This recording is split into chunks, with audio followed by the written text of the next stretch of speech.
at your weakest. And fear and doubt are a burden too heavy to bear. Remember this. You are not alone. Rated M.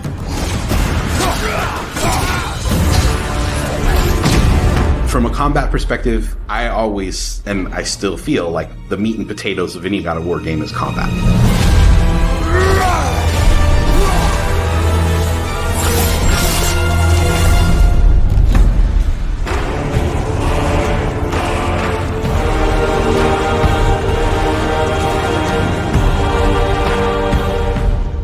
My name is Roberto Clemente. All my friends call me Bert. I'm a senior combat animator here at Sony Santa Monica. My name is Kim Wynn, and I'm a gameplay animator. Hi, I'm Sabra, and I'm a senior VFX artist on God of War Ragnarok. My name is Grace Pan, and I'm a gameplay animator in God of War Ragnarok. Hi, I'm Stephen O'Hara, GBA, combat designer on God of War. And I create interesting and memorable creatures that players like to attack and defend against. As an animator, you gave life to characters. You make them move, you give them personalities, you give them weight.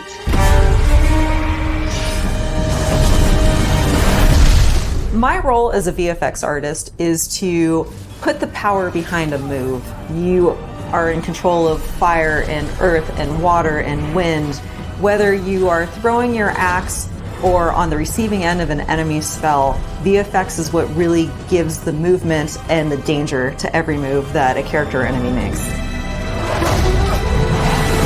I work really closely with the design team and the tech art team on this project specifically. We actually work a lot with camera, along with the guidance of our great camera team, so I find myself doing fight choreography sometimes. One of the most challenging parts about being a combat designer isn't the technical implementation of creating a creature, but it's really navigating that line between frustrating and engaging. We want to make something that makes players lean forward and focus and really try hard against an enemy and feel good about overcoming that, but we don't want to make them feel defeated if they can't figure something out. And then it feels rewarding when you win, not because it was impossible, but because it was fun and engaging. After the last game, we've heard the community cry out for more mini-bosses, bigger creatures, and enemy variety, and this time we really leaned into that. So in God of War Ragnarok, you're going to be traveling to all 9 realms, and each realm is going to have like its own theme of enemies that are very unique to that space. For example, in Alfheim, we're familiar with the Dark Elves, but this time around we're going to be fighting Light Elves, such as the Light Elf Warrior. One of the key learnings from the last God of War game is we don't have to think about the camera and how close combat is going to feel. We already have that knowledge, so we can build upon the close camera that we have, and we can iterate on enemies, creating more interesting scenarios.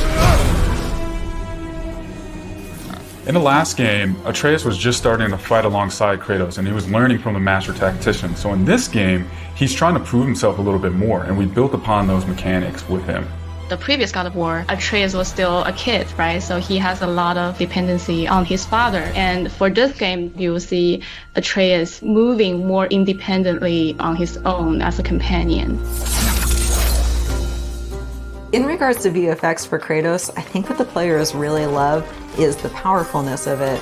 When you are playing as Kratos, you really do feel like the God of War. And moving into Ragnarok, we want to really make something bigger, make it stronger, make it more of a spectacle. You want them to be like, oh my gosh, I didn't know that the Blades of Chaos could get even better, but look at that.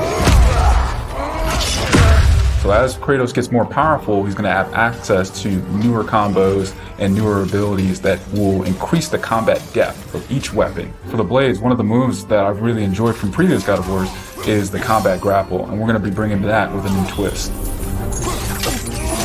I'm very excited for players to try the blade grapple traversal moves. That brings so much more speed into the movement and the dynamic feel to it.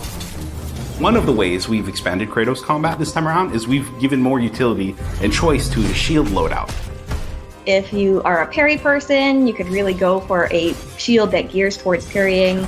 If you're a big blocker, then you could choose a shield that will really match your playstyle.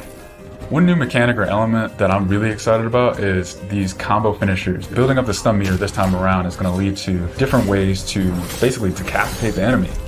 You're going to be able to choose, which weapon you want to have when you kill a guy. Another feature that we've added for Kratos is his new pre-fall attacks. You could jump off a ledge, and if there's an enemy below you, you could slam down on him.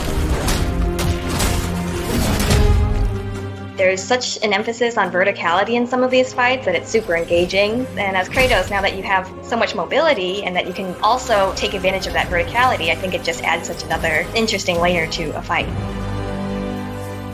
In God of War Ragnarok, we've enhanced the Kratos and Atreus duo. He's going to initiate a little bit more, be aggressive. He's going to fight alongside you, and sometimes even surprise you with his combo abilities too.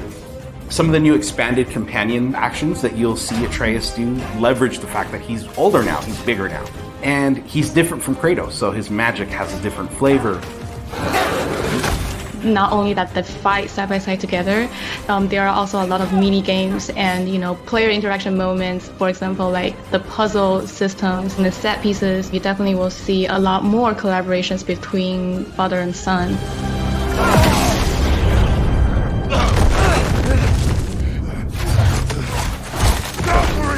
Odin must have said that!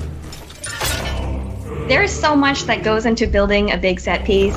You basically iterate and iterate and iterate, and it takes testing and just seeing what works to really figure out the personality of something. Basically, every department gives it their all to make things really spectacular.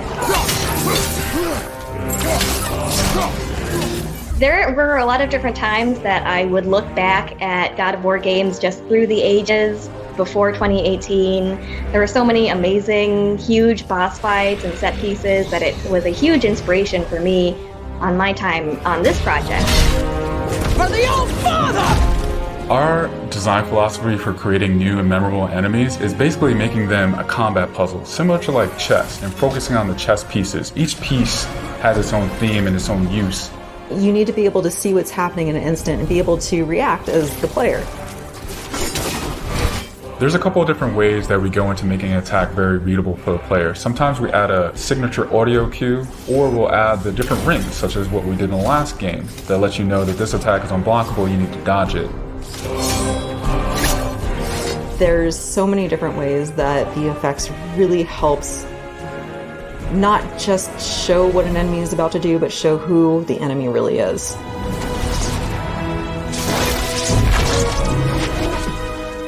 Everything you design has to be surrounding the essence of the character and a story. It's what makes it believable and memorable in the first place. I think what I'm most excited about is for players to experience the diversity of enemies that this game has to offer. You will be fighting everything from small little creatures to things that will take up the entire screen.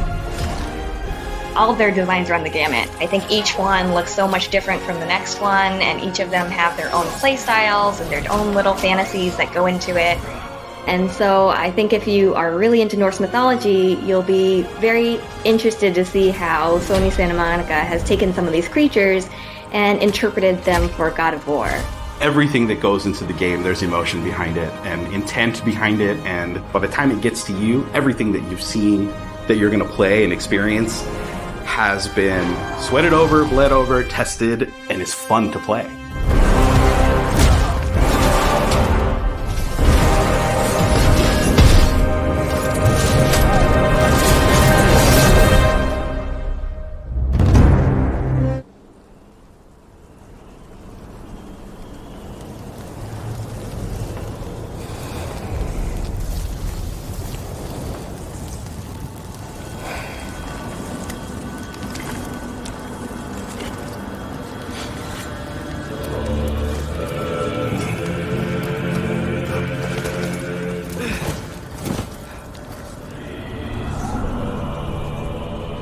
Time is running out. The prophecies say Fimbulwinter leads to Ragnarok. War is coming. My story doesn't end hiding in these woods. I should be out there, finding out who I am, who Loki is. I will not allow you to pick a fight with gods. I don't want to fight anyone. I just want answers. And if those answers lead to war with Asgard, Maybe that's what Mother wanted. we do not know what Mother wanted. Well, I recognize that dour expression anywhere. Odin's got tricks up his sleeve we haven't dared to consider. What if there was someone who could help us? You mean Tyr, the old god of war in these lands, who is dead? Well, for a dead man, Odin seemed pretty keen on seeing he wasn't found. If he's out there, we gotta find him. Come in! What in all yarns be the happened to him? We're trying to stop Ragnarok, to help people. And what if the only way to do that is war?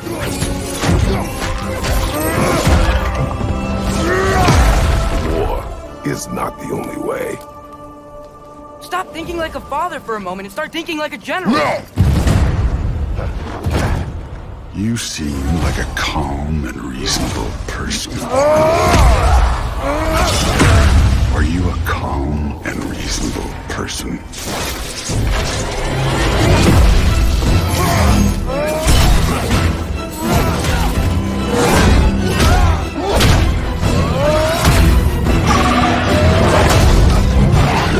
In moments of crisis,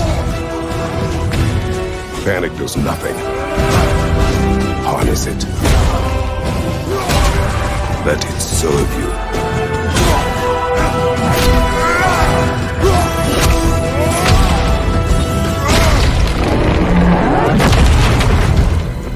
Tyr!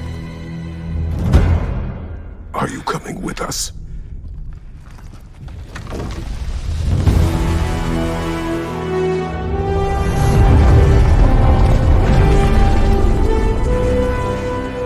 You'll get your answers soon enough.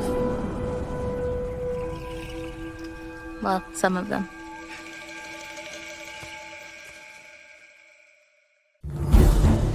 I get to lead a team of fantastic and brilliant concept artists, and our role is to create the characters that you see in the game.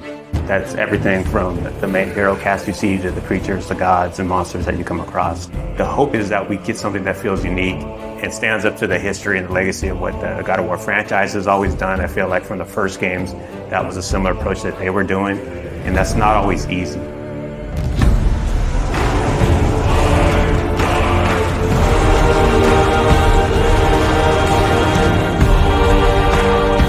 My name is Raf Grassetti. I'm the art director for God of War Ragnarok.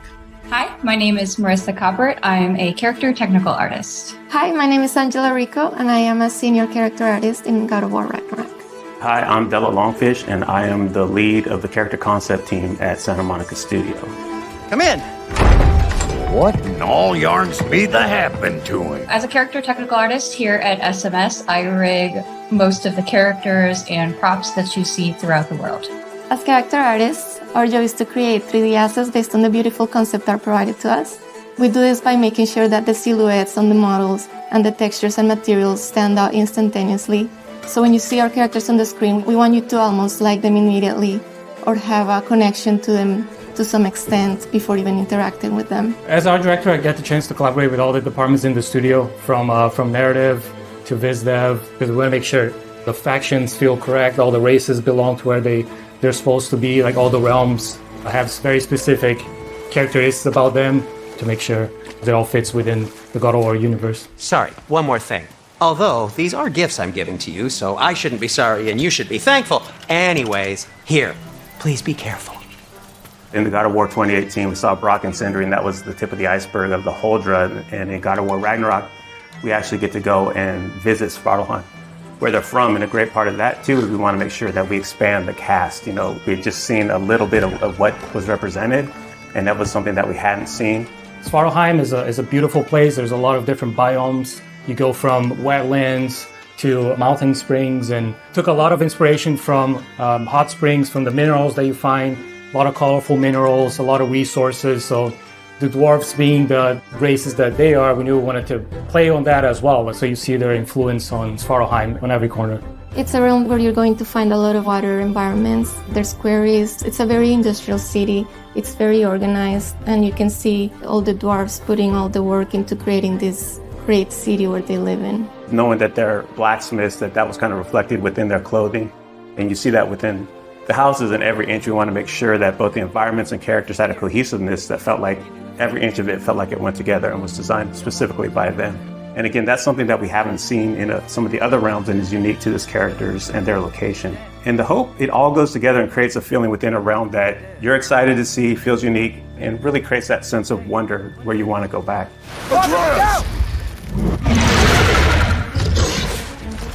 When designing a character to match the geography around it, first it's definitely dictated by the biz dev team and the narrative team and the story team. They make sure the character is designed for features that fit in with what they need. When designing the Grims, we took a lot of inspiration from the environment. So we took a lot of inspiration from lizards, creatures that kind of belong to that environment. They have those big claws. There's small critters to the big ones, and really building up that race, making sure they kind of belong and that realm felt lived in and that ecosystem felt like very diverse. Making sure that it feels natural and believable is a big part that goes into the design elements. So our artist, Stephen Oakley, put a lot from the environment concepts that Luke Berliner and his team were doing and put a lot of those into actually the skin texture, even the bulk and volumes that you see in the characters. So it really does feel like not only do they belong in there, but you're able to see them and they stand out for the combat experiences with the character. Character design is all about storytelling. In the example of Durling, his design was really tailored to convey his own personality. He's a bookkeeper from Svartalfheim, and because his job demands, he's very organized, he's very rigid, and he's a very play-by-the-rules kind of guy. But then in contrast, you have his friend. So when you see Durling connect with his pet, we see that he's not all just this rigid librarian guy, but that he's got a softer side to him. I do believe that we're all storytellers, no matter what we do, even in the tech side of things. I mean, we work to make these characters that then tell a story, and we can also kind of put those features and traits on our rigs.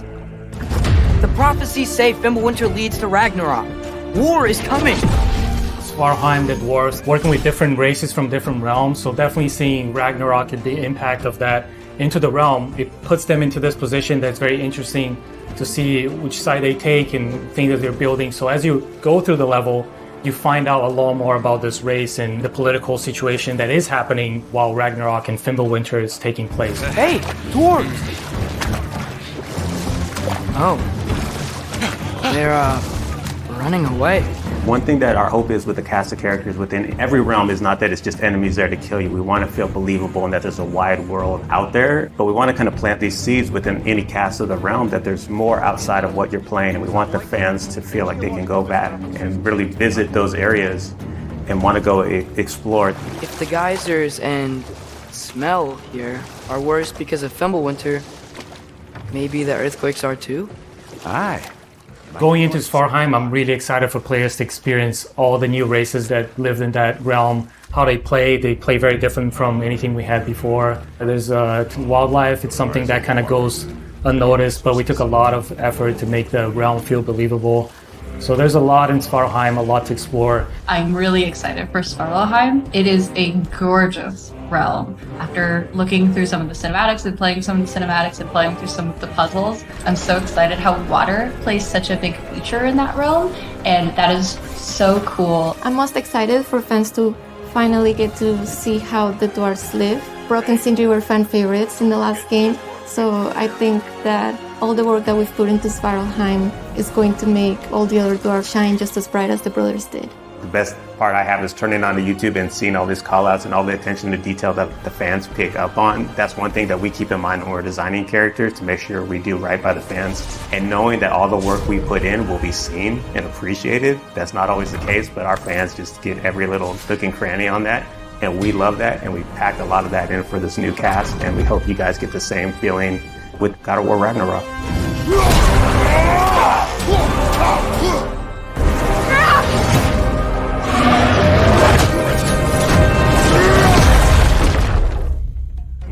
We're coming off of God of War 2018. How do you top that? How do you deliver something that players will love maybe just as much as God of War 2018? The pressure was tremendous.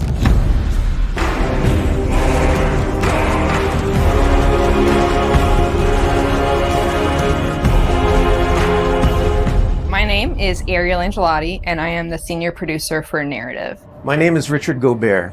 I'm the story lead for God of War Ragnarok. I'm Jodie Kupsko, and I'm the supervising dialogue designer. It's my job to shape the story along with our writing team, our narrative director, and game director. As a producer, it's my job to help build a team to create that content, to own the schedule in realizing that content. I oversee the dialogue production throughout the entire titles. Every line of dialogue that you hear, every human vocalization and effort and grunt, our team touches. So I'm a man now. Like you? No. We are not men.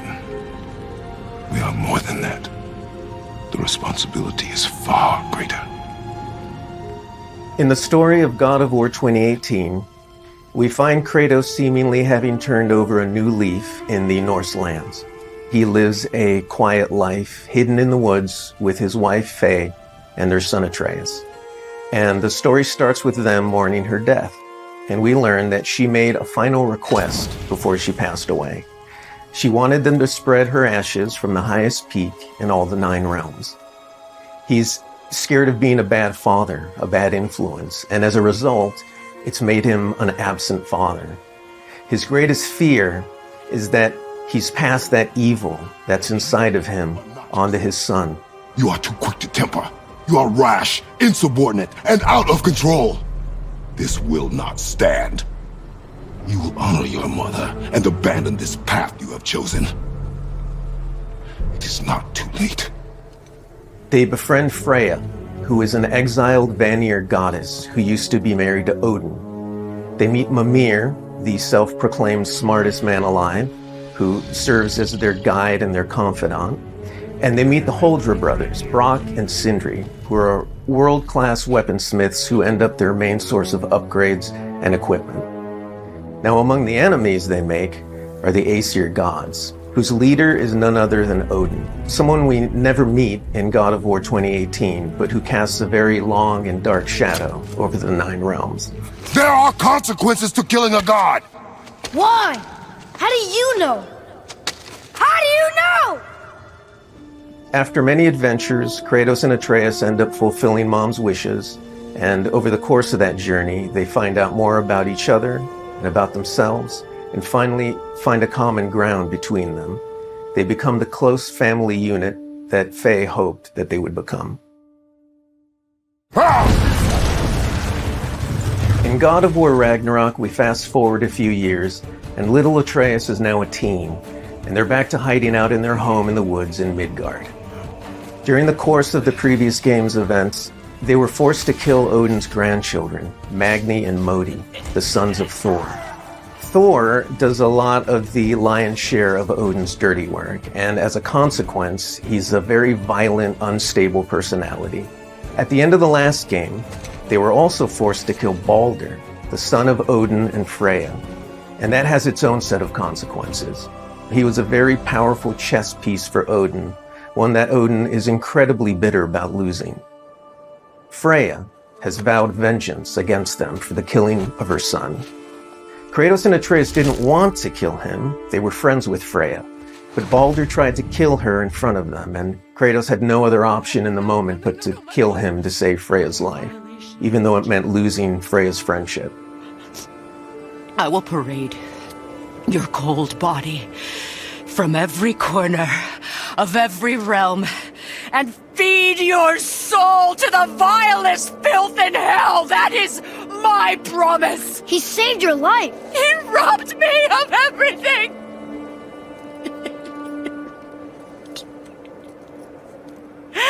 Everything. His death is also foretold to bring about Fimbulwinter, which is a brutal 3-year winter that is then followed by Ragnarok. It's an apocalyptic war between all the Norse gods, the giants, the dwarves, and the elves, and an army of the dead. They're all destined to fight in a battle that basically ends the world. Kratos is understandably worried about his son and what it means for him. you get to go on this journey with how Atreus grows into a young adult and how Kratos grows into his next era in his life, and really see kind of the parent that he's striving to be, but the person he's striving to be. I find that tale so incredibly relatable.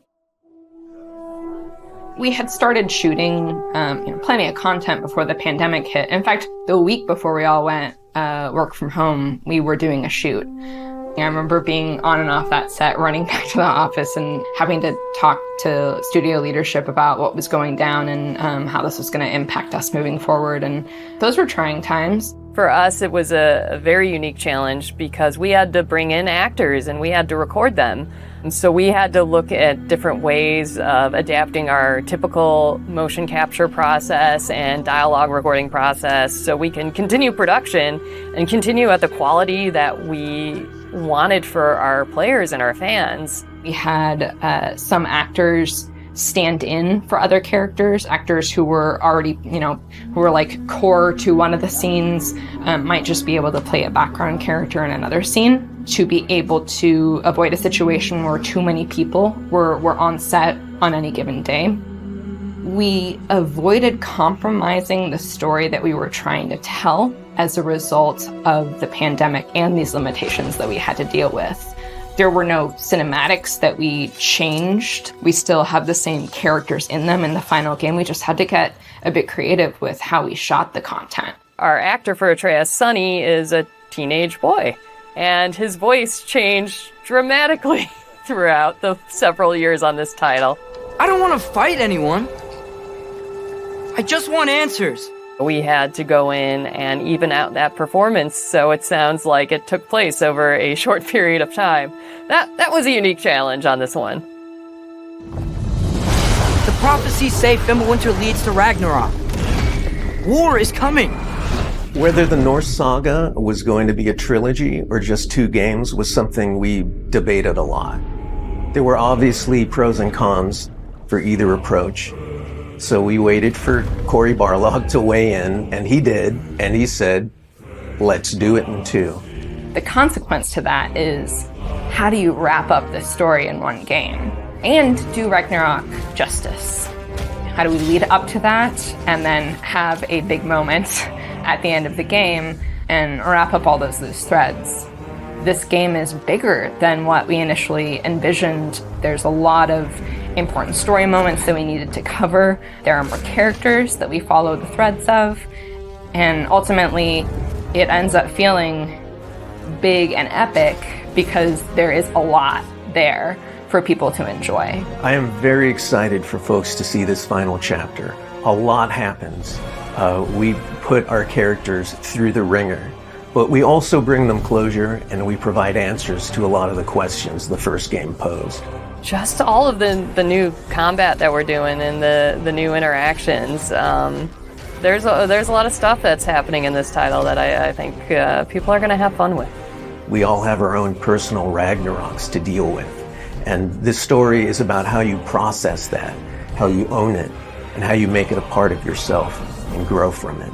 I mean, we set some stuff up at the end of last game. There's going to be some consequences this game. We're going to see how things play out between Freya and Kratos. We're going to see how the evolution of the family relationship continues. You got Brock and Sindri, the dwarves, who are kind of part of your makeshift family now. And there's going to be some other characters that we introduce that maybe going to disrupt the balance a little bit. I can't wait until players get their hands on the game or are able to experience how the story unfolds for themselves. We have, I think, an incredibly well-rounded game. Very satisfying combat, beautiful and rich environments to explore, outstanding character art, a lush and moving soundtrack and soundscape. It's the work of hundreds of very dedicated artists, and they all have their own stories to tell.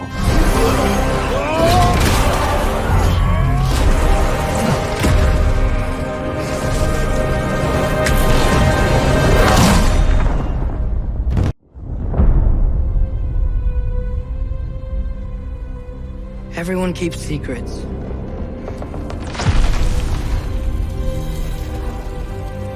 sometimes it's the only way to protect the ones we love.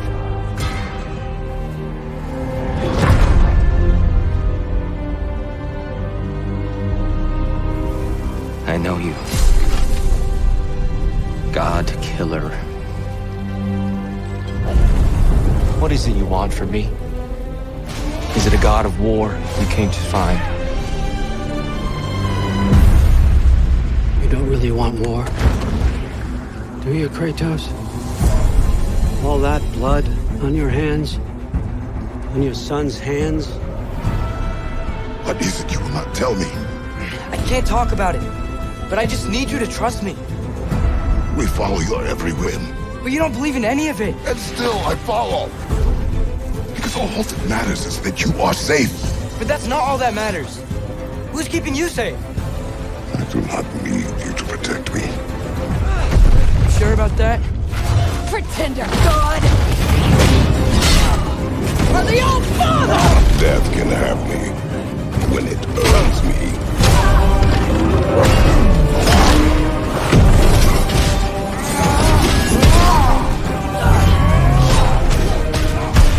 What do you even know of God's word?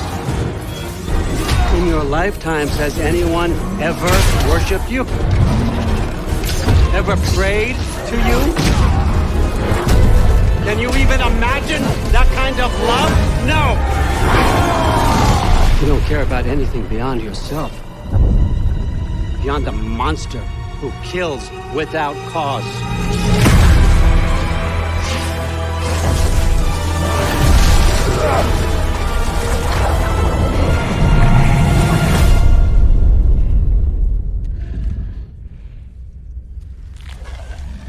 Fate only binds you if you let it.